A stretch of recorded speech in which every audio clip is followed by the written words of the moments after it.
story referenced in Ed's piece, a story of influence and pressure, intimidation and bullying, perception and reality.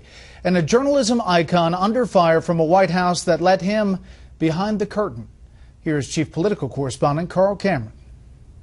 The disclosure of emails between the White House and journalist Bob Woodward warning that he might, quote, regret his reporting on the automatic spending cuts has Washington buzzing. Was it a reprisal threat for tough reporting or a friendly heads up that his facts were wrong?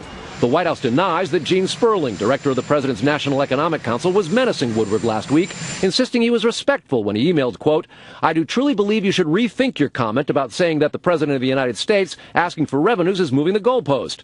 I know you may not believe this, but as a friend, I think you'll regret staking out that claim. Woodward, the Pulitzer Prize-winning journalist of Watergate fame, wrote back, you do not ever have to apologize to me. This is all part of a serious discussion. I also welcome your personal advice. I am listening. Conservatives are divided. Red State blogger Eric Erickson tweeted, quote, okay, wow. Finally read the email to Woodward. I must now move to the not a threat camp. But Karl Rove, the former top strategist to President Bush and a Fox News contributor, sees it differently. When you say you're going to regret this, it carries an implied threat. Or they really wanted to sort of send the threat to a broader group. They'd made it to Woodward.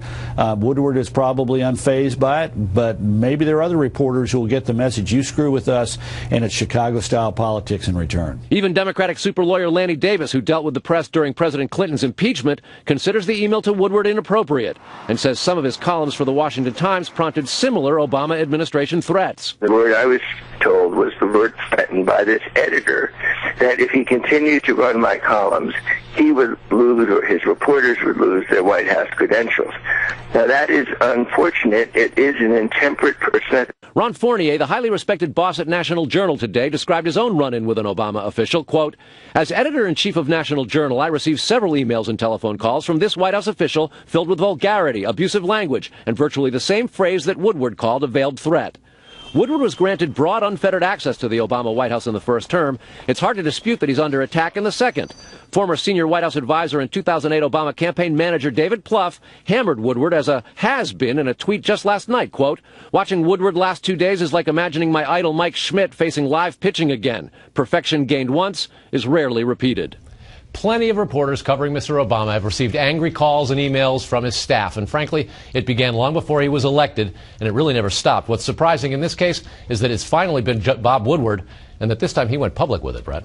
You and I have both received emails like that, sure, but you've also heard stories about this White House. Oh, yeah. Republicans and Democrats alike do it. The Obama administration has been known to object aggressively, very, very effectively, because I've been reporters who've said that they've actually changed their reporting. There was an article written by a guy for Huffington Post on the Obama administration side who said the press has been too deferential. I don't think a lot of reporters in the White House briefing room think that. All right, Carl, more on this with the panel. Thank you.